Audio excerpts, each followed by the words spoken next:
These are the notes for Monday, and we're going to add 2 more tests to our arsenal here.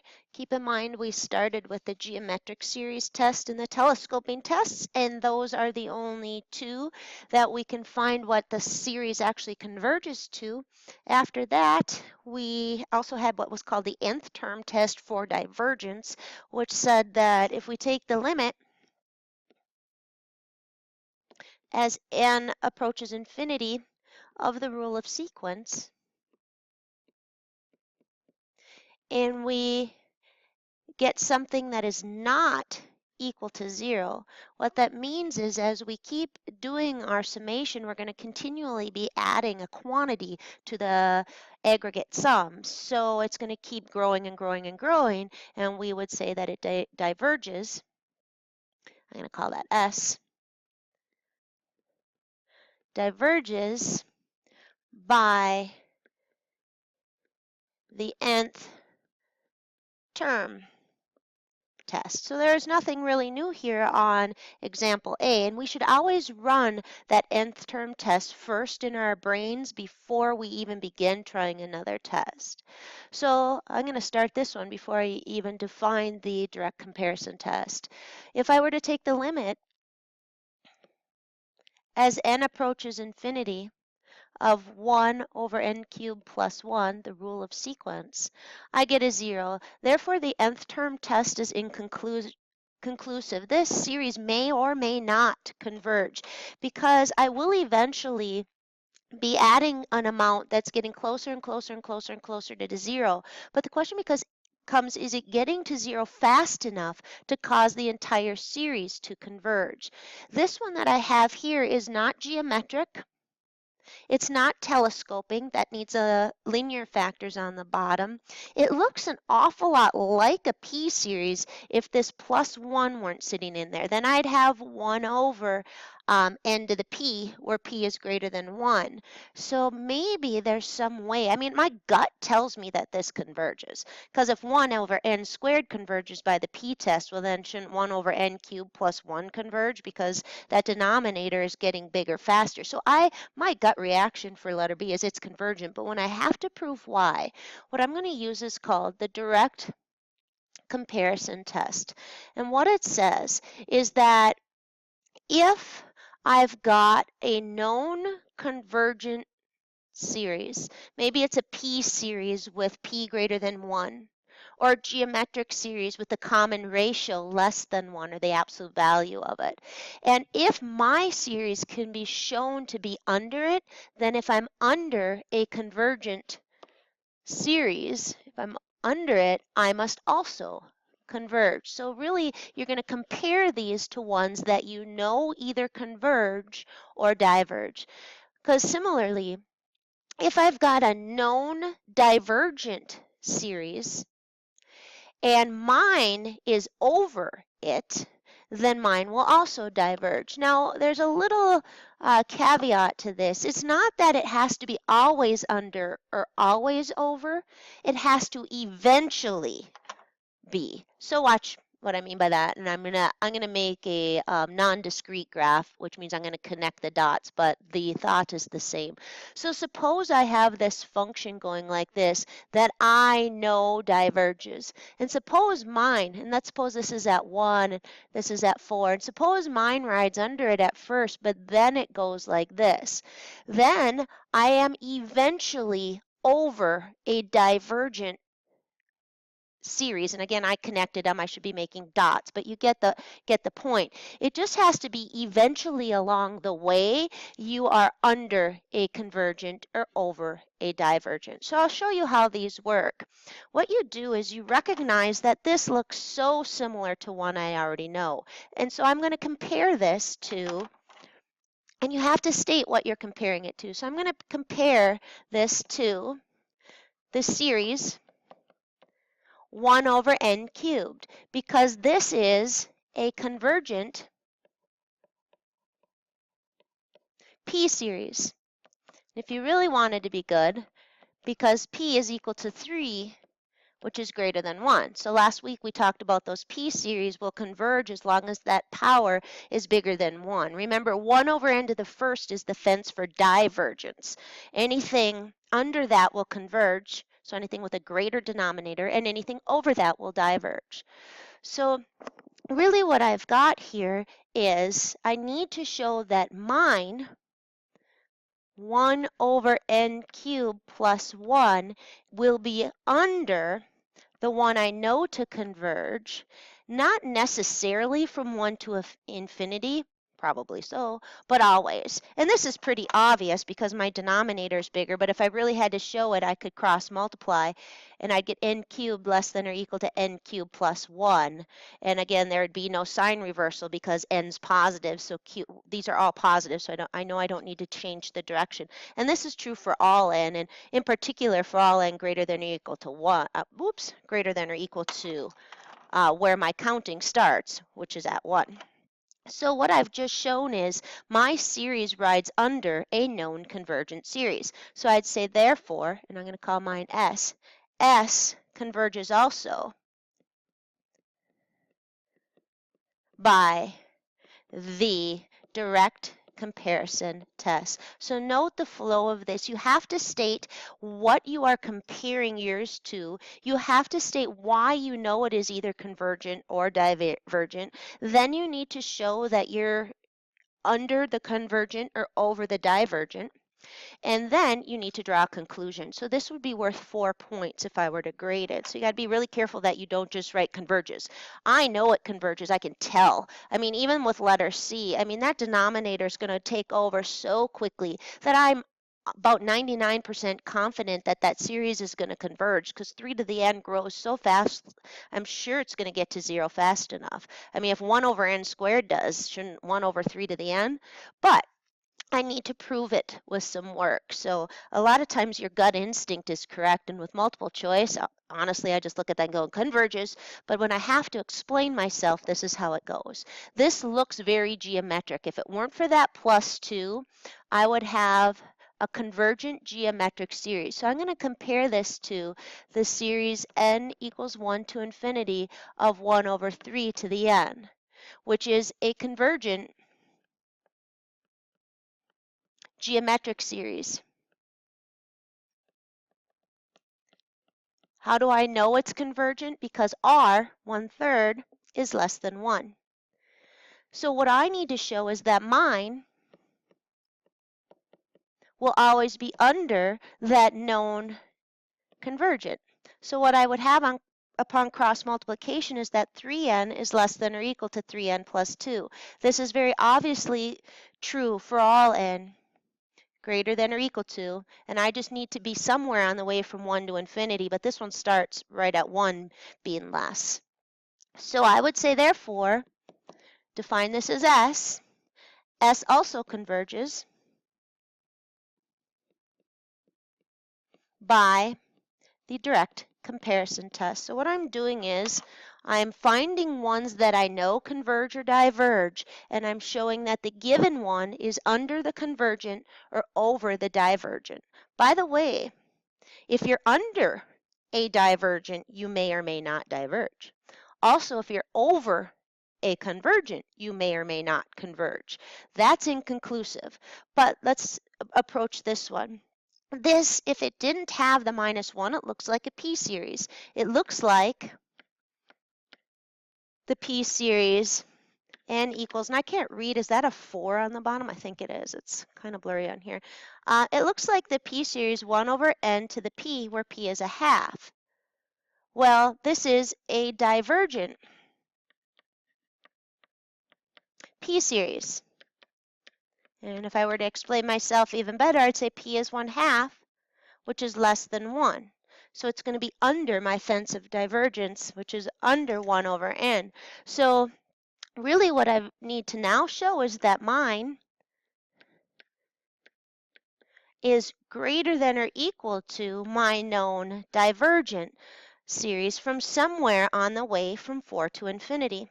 Well, I have to know then that root n is greater than or equal to root n minus 1. Well, that's obviously true right? This would be 0 greater than or equal to -1. This is true for all n, and I needed to have it happen somewhere on the way from 4 to infinity, but mine happens from 4 on.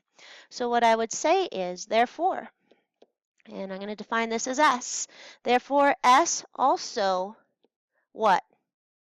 S also diverges. I just showed it to be bigger than a known divergence. Also diverges by the direct comparison test. All right, so letter E. Boy, that looks an awful lot like 1 over 2 to the n, but it's not. But I'm going to compare it to 1 over 2 to the n. What do I know about 1 over 2 to the n? That's geometric. So I'm going to compare. I should write compare to.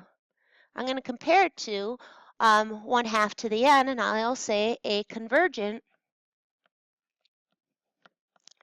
geometric series. Why does it converge? Because the absolute value of 1/2 is less than 1.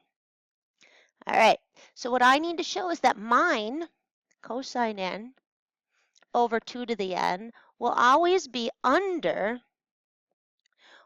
1 over 2 to the n for some value on the way from 1 to infinity. Well, what would that entail?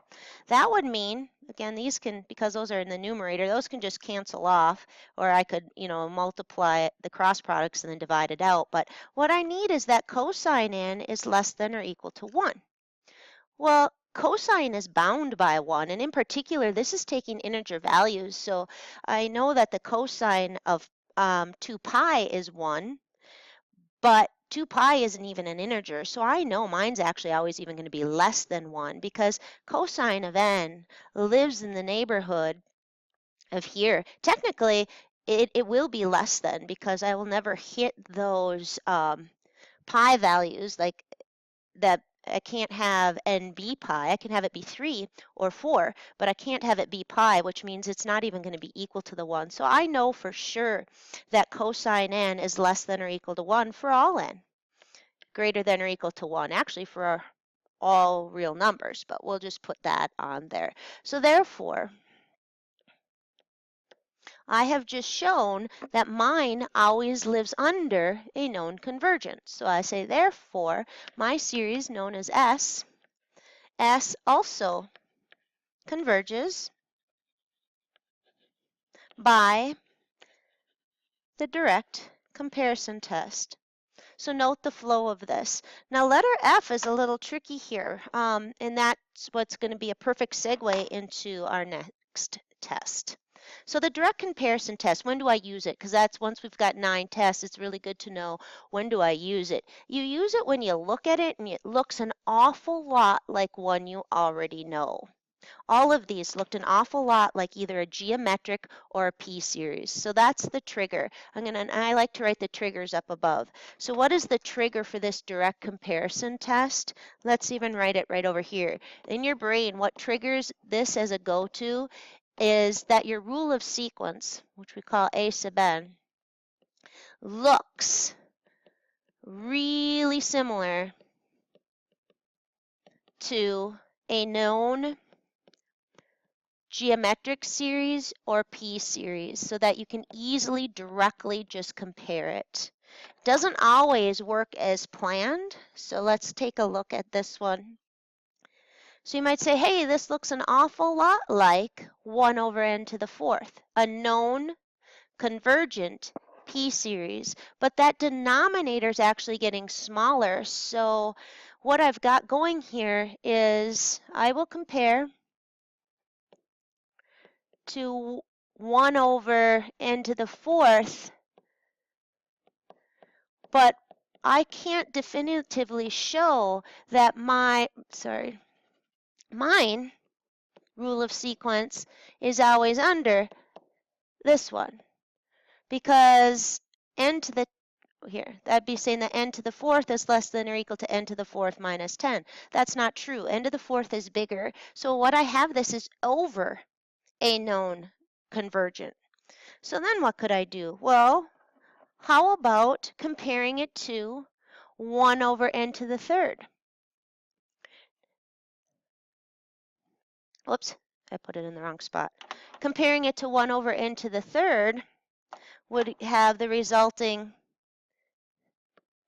here,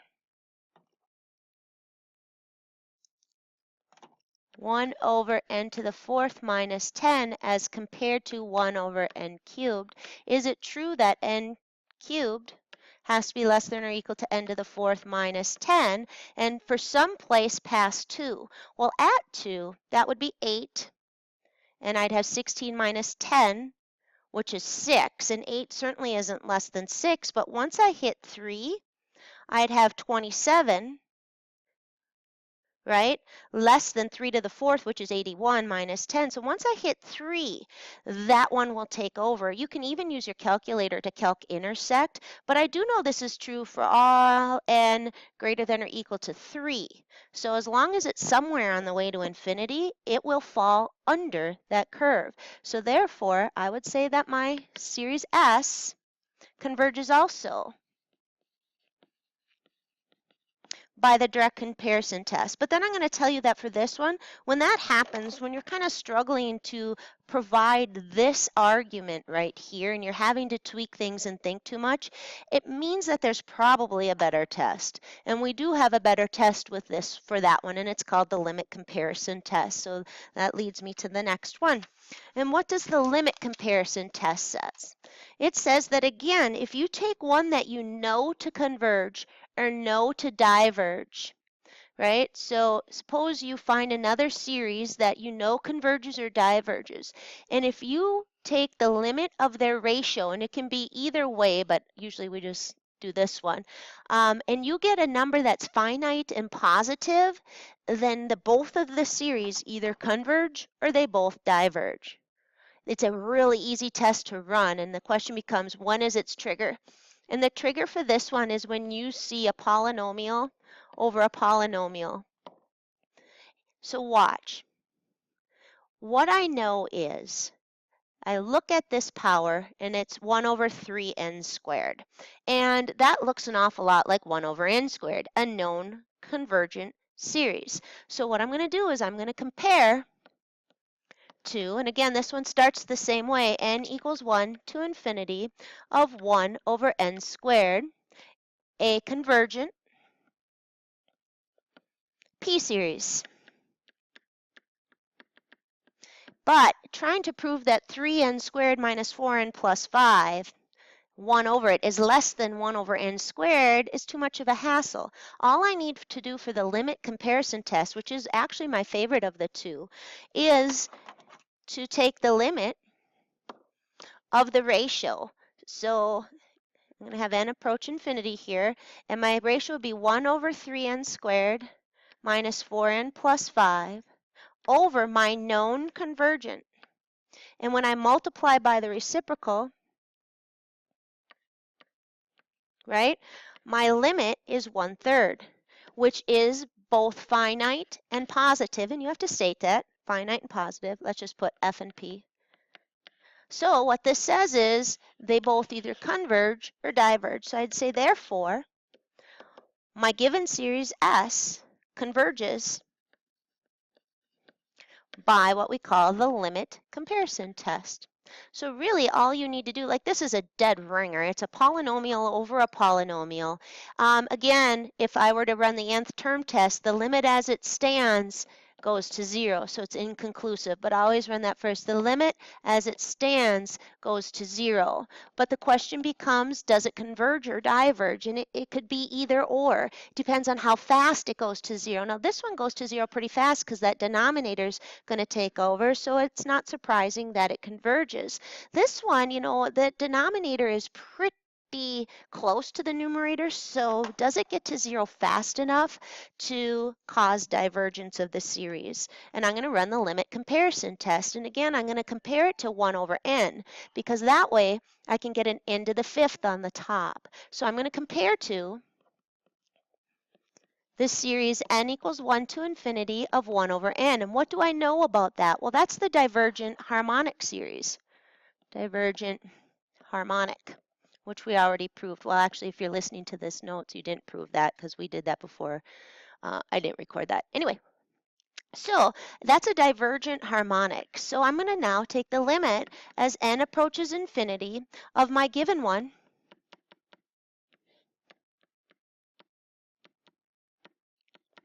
divided by my known divergent. And when I divide by that, I'm going to end up multiplying by the reciprocal. And I'm going to get n to the fifth plus 10n. And that limit is going to be 1/4. And again, had I done it the other way, like flipped it, my limit would have been 4, my limit would have been 3 on this, but they're both finite and positive. So what is my conclusion? So therefore, I get to conclude that S must also diverge. So notice these both have limits that as they stand, go to 0.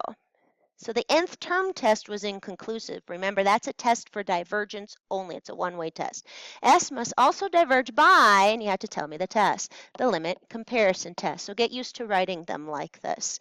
Now, let's go back and take a look at this one on the previous page that I said I wouldn't probably do it this way. If I have to fart around too much, then I would compare this one to 1 over n to the fourth, a known. Again, you can't see what I'm pointing to, I suppose. I would compare this and do a limit comparison to 1 over n to the fourth. And then when I take the limit as n goes to infinity of the ratio, I get 1, which is finite and positive. So I would conclude convergence by the limit comparison test. So sometimes there's multiple tests we can use, and both are right. It's kind of a matter of who's better. So again, I could try direct comparison test on this one because I know 1 over n cubed converges. But 1 over n cubed minus 2 is going to be above that because the denominator is going to be smaller. So that tells me I don't want to fart around with it. I'm going to do a limit comparison because I know that if I do the limit comparison with a series that looks an awful lot like that, just remove the minus 2, I know this is a convergent p-series. And it's got p equaling 3, which is greater than 1. So I've got a known convergent series. And when I take the limit as n approaches infinity of the ratio, and then I divide by 1 over n cubed, which is going to put it up here, I get 1. Therefore, since 1 is finite and positive, you should state that or you'll lose a point. You have to state all the criteria of your tests when you're doing an FRQ. How about when you are doing multiple choice? Then I'd look at that and say it converges. I mean, heck, if 1 over n squared converges, this is going to converge. So again, it depends on the question. I am teaching you how to formally write it out and how to formally think about it in this flow. But you do, if you're doing again, a multiple choice, that thing converges. But your test isn't all multiple choice. So you're going to have to explain yourself on a lot of them. So we're preparing ourselves for the written explanation. All right, anyway, so what can I conclude? So therefore, S must also converge by the limit comparison test. So last but not least, to what will I compare this one? What does my gut tell me? Well, I know that 1 over n diverges, and this is the square root on the bottom. So that's going to be even a smaller number on the bottom. So I'm figuring this is probably going to be over a divergent. But the direct comparison, not so easy. So I'm going to do a limit comparison. I'm going to compare 2. 1 over, oops, got to need the sum on there. I'm comparing it to a series, not a term. So I'm going to compare it to 1 over root n. Why would I do that? Because that's 1 over n to the 1/2, a known divergent p-series. Why does it diverge? P is equal to 1/2, which is less than 1. All right, so that's what I'm going to compare it to. So I'm going to do my ratio. I'm going to take my limit as n approaches infinity of 1 over root 3n minus 2 divided by 1 over root n, which is going to put it on the top. And then if I write that a little better, I'm really doing 1 over n over 3n minus 2. Limits are really nice because limits you can do whatever you want with them. I can actually even just bring the limit under the root and it's legal, but the limit of that is going to be 1/3. You can just see it. The ends are going to kind of cancel. I've got the coefficients. Actually, I'm sorry, not 1/3, 1 over root 3. So that equals the square root of 1/3 or 1 over root 3. But again, that is both finite and positive. So now for my conclusion. All right, call that S and I can use it. So therefore, S also does what? It also diverges by the limit comparison test. And that's it for notes. What we'll do is have a work day tomorrow. So over and out. Come in with the notes done if you were absent, or you'll have to watch them right away at the beginning of the hour tomorrow.